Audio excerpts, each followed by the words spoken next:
बीड जिल्ह्याच्या परळीमध्ये राखेची वाहतूक करणाऱ्या टिप्परनं मोटरसायकल स्वाराला उडवलेला आहे। या अपघातामध्ये परळी तालुक्यातील सौदाना येथील विद्यमान सरपंच अभिमन्यू क्षीरसागर यांचा जागीच मृत्यू झालाय। परळी तालुक्यातील मिरवट फाट्यावर हा अपघात झालाय।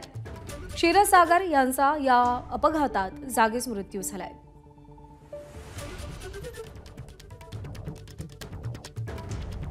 मिरवट फाट्यावर टिप्परच्या धडकेत सरपंचाचा मृत्यू झाल्याची माहिती समोर येते। परळीमधली ही घटना आहे।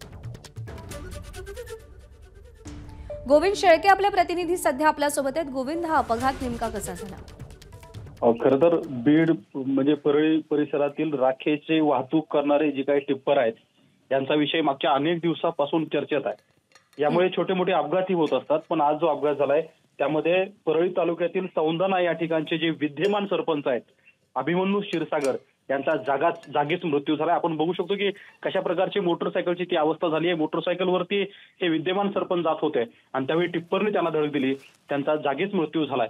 त्यामुळे पुन्हा एकदा ज्या प्रकारची राखेची वाहतूक त्या परिसरामध्ये होती ती पुन्हा एकदा चर्चेला आली असं म्हटलं तर चुकीचं ठरणार नाही। गोविंद, धन्यवाद दिलेल्या माहितीसाठी। एबीपी माझा, उघडा डोळे बघा नीट।